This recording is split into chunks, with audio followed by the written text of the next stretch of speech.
দুই মুঠ ধই না এতটুকু কাতিলা দুটা বাচ্চা দিলাম সেট সাথে যেন উড়ে তাদের মিলা গেছে চাকলায়। যে হাত দিয়ে টান দিলে হয়ে যাবে, এতটুকু নেবেন নিয়ে এর ভিতরে দিয়ে দিবেন তাইলে হবে। এবং কাতিলারও আপনারা এভাবে নেবেন, এতটুকু নেবেন, চুকুন নিয়ে এভাবে দিয়ে দিবেন। আর সকালে কবুতর উড়াবেন 6টার দিকে উড়ানোর চেষ্টা করবেন, তাহলে সবথেকে ভালো ফ্রাই পাইবেন। 9-10টার সময় উড়াইলে যে আমার মতো ফ্রাই পাইবেন, ঠিক আছে। আসসালামু আলাইকুম, সবাই কেমন আছেন? আমি মিতুল পিজন পে থেকে বলতেছি। আলহামদুলিল্লাহ ভালো আছি। আজকে আমার যে ভিডিও নিয়ে আসছি, অনেকে আমাদের কোশ্চেন করছেন যে কবুতরকে মুসলি কীভাবে কমানো যায়, এই নিয়ে আসছে ভিডিওটা। শুরু থেকে লাস্ট ভিডিও থাকবেন, বোঝার চেষ্টা করবেন। আশা করি আজকে ভিডিওটা দেখলে কবুতর মুসলি ইনশাল্লাহ কমে যাবে। মূল ভিডিও গেলে বুঝতে পারবেন। শুরু থেকে লাস্ট ভিডিও বোঝার চেষ্টা করবেন। চ্যানেল নতুন সাবস্ক্রাইব করে দেবেন, আর ফেসবুকে দিয়ে থেকে ওই পেজটা ফলো করে আমাদের সাথে থাকবেন। আমরা এখন যেটা করবো, আমরা কবুতরগুলো আজকে উড়াই দিব, ঠিক আছে। কবুতরগুলো ছেড়ে দিই, লিট হয়ে গেছে, বেরো একটা মাটি বের হয়েছে। আমি দেখে মাটি দেখে উপর উঠে নিন, এলে কিন্তু সমস্যা আছে। বিশেষ করে যে মাটিটা, আমাদের বিরাট একটা মাটি, এই যে বসে রয়েছে,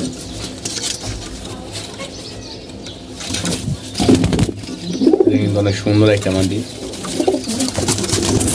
এখন আমরা কবুতরগুলো বের করে দিই, তারপরে বাকি গাছগুলো কি করবেন আমি দেখাইতেছি আপনার।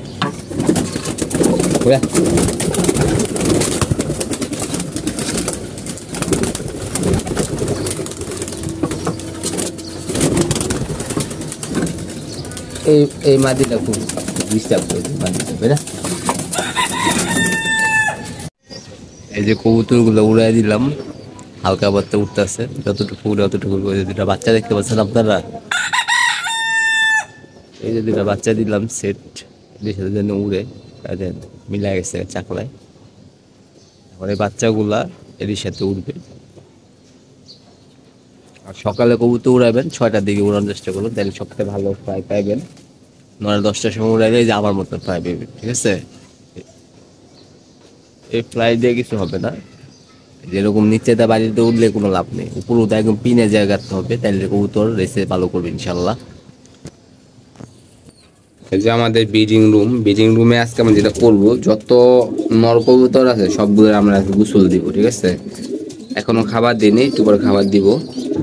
কবুতরগুলো আছে, এগুলো বাচ্চা আছে, আমরা সেল দিয়ে দিছি। এই কারণে এই আছে, একটু রেস্ট নিবে, রেস্টের পরে আবার ডিম দিবে। আর আমরা কবুতরে কৃমির কোর্স করাবো সপ্তাহখানেকের মধ্যে। এই সিজনে কৃমির কোর্স আর ভ্যাকসিন কমপ্লিট করে ফেলাবো, এবং আপনাদের দেখাবো ইনশাল্লাহ। আর কিছু কবুতর আছে দেখেন আপনার জিম মাইরা বসে রয়েছে, এটা কিন্তু কোনো রোগ না, এটা ঠান্ডা আছে কবুতরে, এই কারণে এইভাবে করতেছে। আপনারা অবশ্যই কবুতরে ঠান্ডার ওষুধ প্রয়োগ করবেন সপ্তাহে 2 দিন করে। আমাদের একটু হয়েছে, এই কারণে হইতেছে। আর সিজনগুলো চেঞ্জ হয়ে গেছে, এবং সিজন চেঞ্জ হওয়ার কারণে কবুতরগুলো একটু ঠান্ডা আছে, আবার রাতের বেলা ঠান্ডা পড়ে। এই কারণে আমরা মুরগিগুলো এখানে এনে রাখি, যাতে করে ওরা ঠান্ডা না লাগে। তো এদিকে আপনারা খেয়াল করবেন, সপ্তাহে 2 দিন অবশ্যই কবুতর ঠান্ডা ওষুধ আর সর্দির ওষুধ দিবেন, তাইলেই হবে। আমাদের ম্যাক্সিমাম কবুতরে ঠান্ডা লাগছে, ইনশাল্লাহ আজকে আমরা কবুতর ওষুধ দিয়ে দিব, যাতে করে ঠান্ডা না লাগে। আর কিছু কবুতর আছে ডিম বাচ্চা করতেছি। এবং প্রথমে আপনার যেটা করতে হবে, 1 মুঠ সব, এই যে হাতের 1 মুঠ সব আপনি করে দিবেন। আপনারা 2 লিটার থেকে আপনারা 5 লিটার পানি নিতে পারবেন। এবং 1 মুঠ সব, 2 মুঠ ধই না এতটুকু কাতিলা, যে হাত দিয়ে ধরবেন। আমি একটু দেখাই আপনাকে, কারণ এটার ভিতরে কাতিলা আছে, যেটা আমি আগে বাজে ভিজা রেখেছি।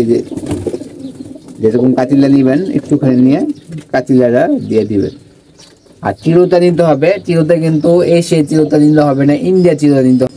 ইন্ডিয়া চিরতা যারা কোথায় পাবেন না বলতেছি, যারা আমাদের উত্তরখান দক্ষিণখানের বাসিন্দা আছেন, তারপরে আপনার টঙ্গী গাজীপুরে যারা আছেন, নোয়াখালী পট্টি আছে, নোয়াখালী পট্টির পিছ সাবুদ্দি কমপ্লেক্স নামে একটা মার্কেট আছে, ওই মার্কেটে যাবেন।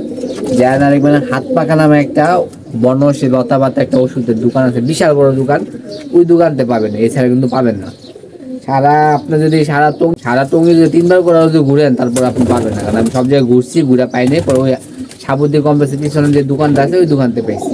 আর ইন্ডিয়ার চিরতা নেওয়ার চেষ্টা করবেন। ইন্ডিয়ার চিরতা কিন্তু আপনার 20 টাকা 30 টাকা দিবে না, মিনিমাম 50 টাকা নিতে হবে। তো ওরকম ভাবেই নিবেন, নিয়ে জাস্ট অর্ধেক করে 4 ভাগ বা 5 ভাগ করবেন, মিনিমাম 4 ভাগ করবেন। 4 ভাগ করে তারপর কবুতরে প্রয়োগ করার চেষ্টা করবেন। সকাল 10টার সময় ভিজিয়ে রাখবেন, পরের দিন সকাল 10টার সময় দিবেন, যখন কবুতর নামবে, নেমে যেরকম থাকবে এরকম থাকার একটু হালকা খাবার দিবেন, খাবার দেওয়ার পর দেওয়া শুরু করবেন, টানা 5 দিন এই কাজটা করবেন।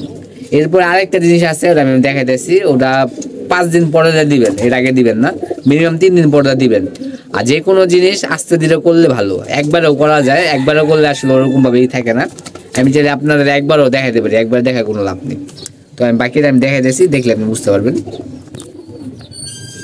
বাকিটা হইলো আপনার এই যে এটা কি জানেন, চিনেন আপনারা? এটা বলতে পারবেন এটা কি? মেহেন্দির বিচি। এই মেহেন্দির বিচিটা দিবেন কতটুকু, যে এরকম আমি দেখাই যে এরকম হাতের সমান নিবেন, ঠিক এতটুকু, ঠিক এতটুকু মেহেন্দির বিচি। আমি একটু বাম হাত দিয়ে নিচ্ছি, ডান হাত দিয়ে নিই, যে আমার কাছে ঠিক আছে, এরকম ধরবেন, এগুলো রোদে শুকাবেন, রোদে শুকানোর পর দেওয়া পর দিবেন ফাঁকি করে, যে হাত দিয়ে টান দিলে হয়ে যাবে, এতটুকু নিবেন, নিয়ে এর ভিতরে দিয়ে দিবেন, তাইলে হবে। এবং কাতিলারও আপনারা এভাবে নিবেন, এতটুকু নিবেন, চুকুন নিয়ে এভাবে দিয়ে দিবেন, টানা 5 দিন খাওয়াবেন, তাইলে হবে ইনশাল্লাহ। আর এই যে মেহেন্দির বিচিটা কিন্তু 5 দিন খাওয়াতে পারবেন না, 3 দিন খাওয়াবেন, অবশ্যই ঠান্ডার ওষুধ আর সবুজ চুনা বাগান ওষুধ দিয়ে নেবেন, এই ক্ষেত্রে আপনার কোনো সমস্যা হবে না ইনশাল্লাহ। যদি কোনো না দেন তাহলে সমস্যা হইতে পারে, অনেক ঠান্ডা একটা যদি আপনি 3 দিনে বেশি খাওয়ান তাহলে আমি কবুতর ঠান্ডা লাগবে এবং কবুতর সমস্যা হবে। এই ছিল আমাদের ভিডিওটা, যতদূর সম্ভব আমরা দেখানোর চেষ্টা করছি। সে ভালো থাকবেন, সুস্থ থাকবেন, কবুতরের যত্ন নেবেন। যদি ভালো লেগে থাকে লাইক কমেন্ট শেয়ার করে পাশে থাকবেন। ইনশাআল্লাহ আমরা স্কুলে দেখা হবে। আল্লাহ হাফেজ, সে ভালো থাকবেন।